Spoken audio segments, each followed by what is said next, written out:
Hi guys, Bobby back with another video. Welcome back to the channel. And in this one, I am going to share with you what I would describe as my go-to routine. It's the routine that I always end up winding back to, especially after a period of maybe growth. I want to see what my body's actually looking like. As someone who likes to be lean, as someone who enjoys being shredded, I enjoy the process of getting shredded. This is the routine that I always roll back to when I really want to pull back and reveal the work that I've done. So this is going to be my top routine for getting lean, for getting shredded, for looking aesthetic. There's two big things you need to understand before you try and implement this routine. Number one, it's all about diet. If your diet's not in check, if you're not in a serious calorie deficit, this is all going to mean nothing. You're just going to feel weak, you're going to feel tired, it's going to be a waste of time. And number two, you need a sufficient foundation of muscle before you can do this. You can't go from having zero muscle to shredded, hard, defined muscle. You need to build the muscle first, and then we can think about crafting it all later on. So let's get straight into it, guys. This is going to be a 2 or a 3 day split, depending on how much time you have available to you. It's a rolling routine, guys. It's a rolling routine. So you're going to have day 1, day 2, day 3, or day 1 and day 2. You're going to take sufficient recovery, whether that be 1 day in between or 2 days in between, and then you're just going to start the process again. So you're not thinking of how many times we're training a week. Maybe it's going to work out at 2 times every 8 days, 2 times every 9 days. That's okay. Recovery is key. So what I would suggest is have day 1, day 2, that's going to be upper body, lower body, or you can split your upper body into chest and back day 1, shoulders and arms day 2, and then day 3 is going to be lower body. And the main difference you're going to find with this type of training versus the usual conventional type of training you're probably used to are the rep ranges. We are going to be going for heavier weight, lower reps. So here's what we're going to do. Let's go for day 1. We're going to go upper body.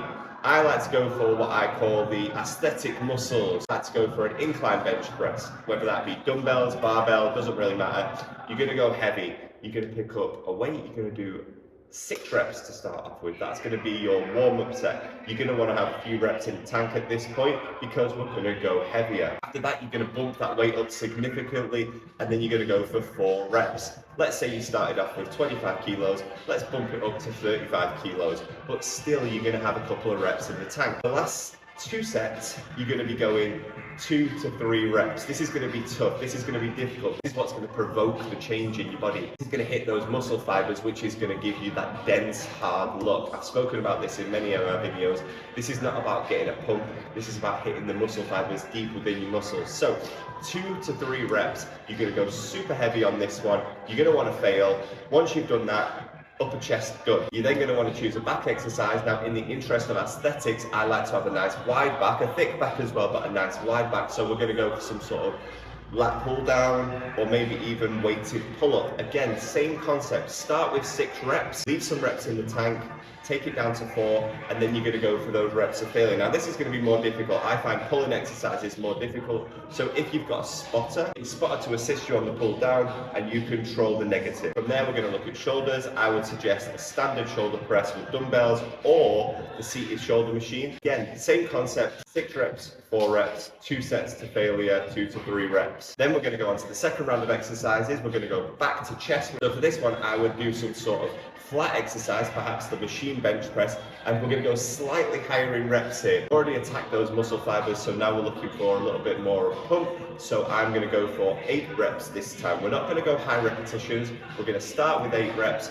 We're going to work in that 6 to 8 rep range. We're going to do 2 sets to failure. Failure is the key, guys. We've got to really push ourselves here. That's what's going to provoke the change in our body. That's what's going to give us that dense aesthetic look. Same with back. If you did a wide exercise first, we're going to go for some sort of row. 2 sets, 6 to 8 reps to failure. And again, for your shoulders, the obvious one here is lateral raises. We've already done some sort of pressing movement. Let's go for a raise, hit that medial delt. 2 sets, 6 to 8 reps to failure. Finally, on this workout, we're going to go for the rear delt, something that gets often neglected.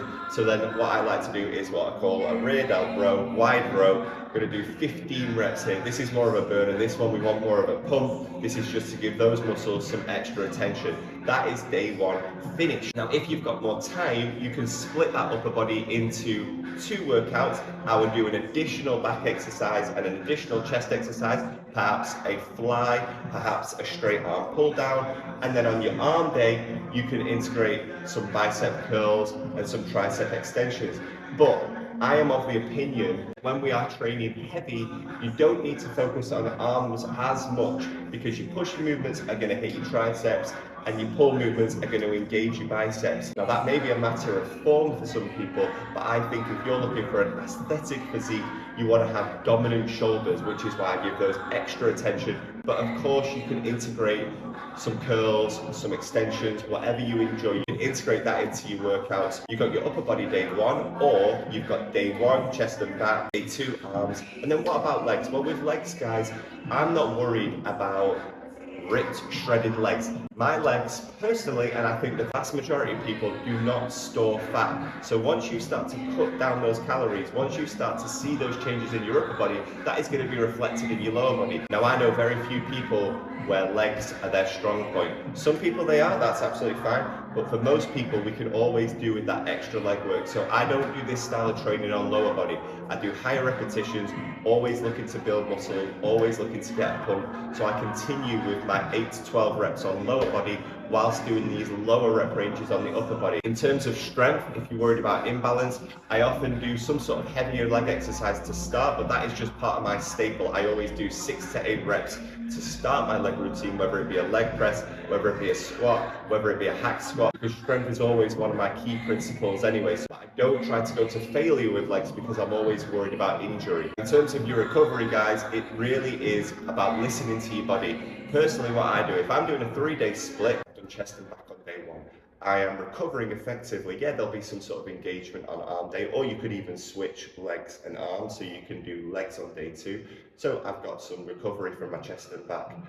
1 day when I'm doing legs, 2 days when I'm doing arms, an additional day of some sort of recovery day where I might do some cardio, and then I'm back in the gym usually on day 4 or day 5, depending on how I'm feeling, and I'm starting the routine again. So for example, we might have Monday, routine 1, Tuesday recover, Wednesday recover, Thursday recover, Friday recover, day off, Saturday back to day 1. It's all about keeping up a cycle, keep rotating, giving yourself plenty of time to recover, keeping your calories low. These workouts are going to be quicker, they're going to be more to the point, but they're going to be strenuous in the moment in terms of strength.